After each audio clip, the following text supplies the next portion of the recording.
Sa isang bansang puno ng ingay ng politika at kontrobersya, sino ang nagsasabi ng totoo?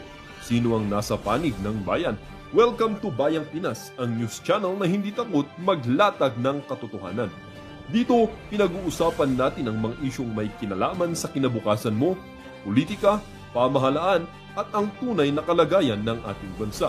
Hindi kami bayad, hindi kami bulag. Sa Bayang Pinas, ang boses ng mamamayan ang tunay na headline. Kaya kung sawang-sawa ka na sa mga baluktot na impormasyon at scripted na kwento, dito ka na. Dito sa Bayang Pinas, tayo ang bantay at boses ng bayan. Kung gusto mong manatiling mulat at informed, don't forget to like, share, and most importantly, subscribe dahil sa panahon ngayon, ang kaalaman ay kapangyarihan. Ito ang Bayang Pinas, balitang totoo, pusong makabayan para sa sambayanang Pilipino. Tara na't alamin ang tunay na balita. With DBM Secretary Malinaw, resignation yon. Pero with ES Bersamin, ngayon na lang natin siya narinig. Although, in fairness to ES, he still speaks highly of the President. So, but, nasundan niyo yung flood control issue, diba? Yeah. And It looks nasty. I don't like how it's looking. Yeah. And mukha namang nadawit silang lahat. Ang problem dyan is, si BBM ang may control sa kanilang lahat. Si BBM ang may control sa executive secretary, siya ang may control sa DBM.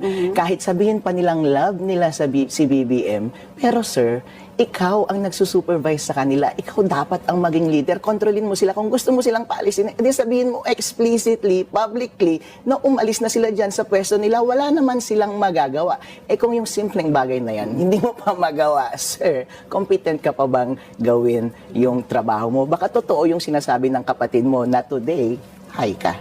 yikes. But given that, do you think na, kasi dun sa paglalabas ng mga issues dito tungkol kay ES Bersamin, lalo-lalo na kay Undersecretary Adrian Bersamin, binanggit na ni Ombudsman, I get them mixed up.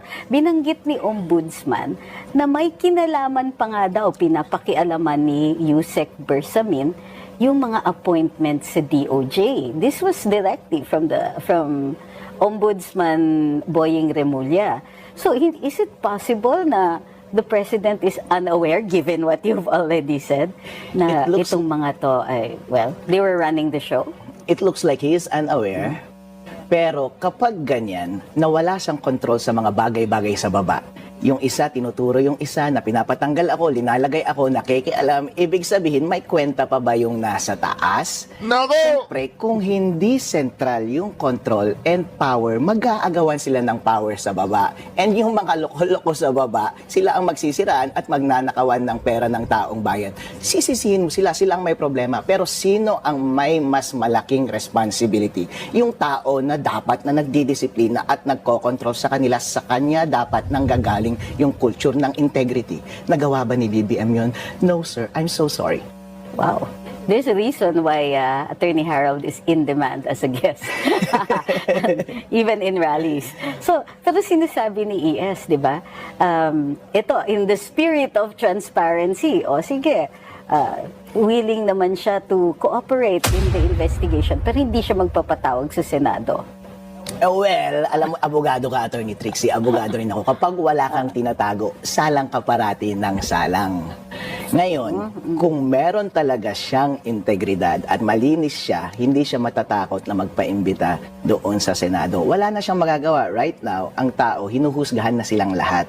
Sa lahat ng mga information na meron tayo ngayon, ang gulo-gulo, pero ang pinaka-credible ay yung gunman, yung kay Zaldico. At doon ako naniniwala. Sir, kung gusto mong i-redeem yung sarili mo, magsalita ka sa Senate, magsalita ka publicly sa tamang venue, i-prove mo na wala kang kasalanan. Pero given the information right now, merong presumptive probative value kung ano yung sinabi ni Zaldico. Kaya nagsaside ako ngayon sa sinasabi nila na lahat kayo dyan sa executive may kasalanan. O, diba? Ito si Bersamin, mga ka-reaction, sabi niya, hindi siya magpapaano sa Senado. Ano magagawa mo kapag sinight in contempt ka ni Marcoleta, Bersamin? Diba? Papa-aresto ka nila. Kasi pag baka bukas makalawa, si Tito Soto tatalsik na dyan at si Bongbong Marcos mai-impeach na. At tayo may bago ng presidente, si Sara Duterte!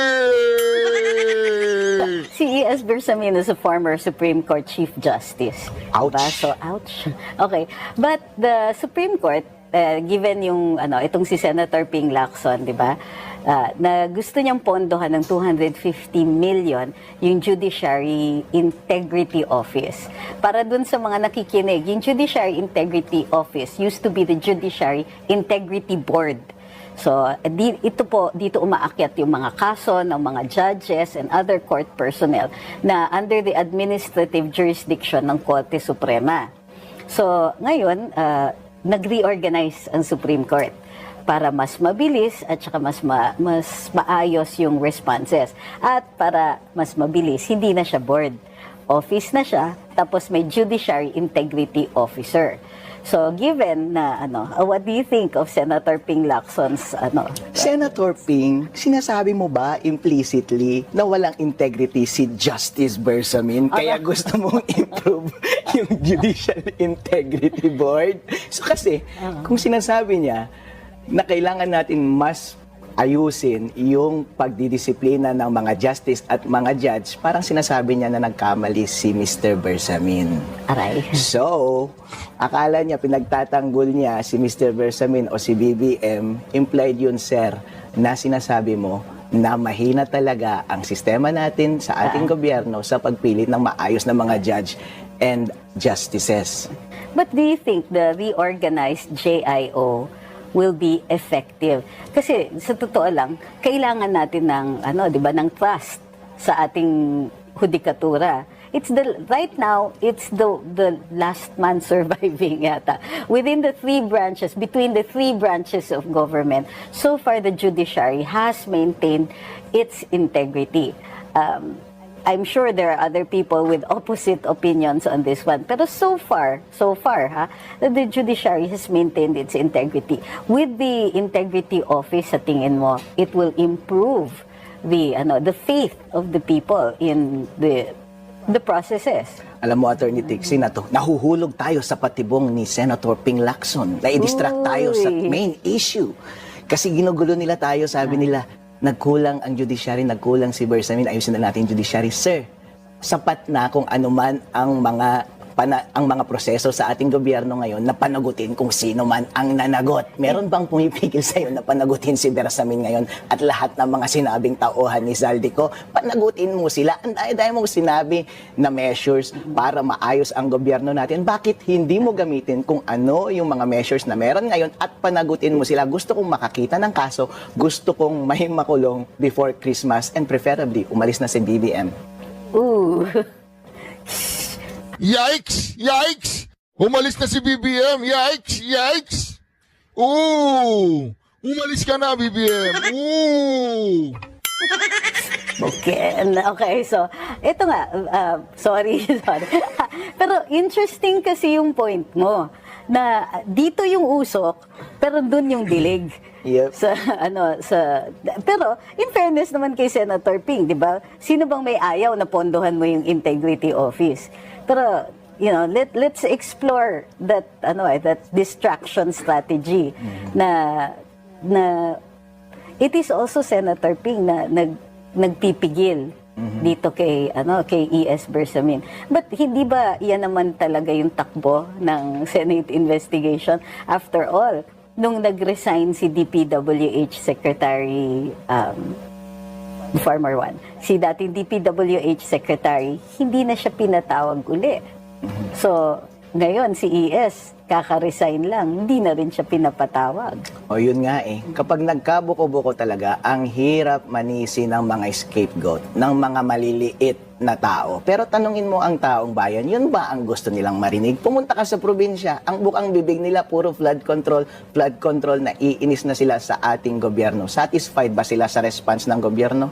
Hindi. Kasi hanggang ngayon, wala pa rin nakukulong, walang napapanagot. Kung sino man yung mga pangalan na binabanggit nila na pinapanagot, hindi namin kilala yan, hindi namin binoto yung mga yan, pero somehow, walang kwenta ang Pilipinas ngayon. Pwedeng panagutin nyo kung sino yung mga taong pinagkatiwalaan namin dahil wala na kaming tiwala sa kanila, tanggalin nyo sila, please. Yikes! Tanggalin si Bongbong Marcos!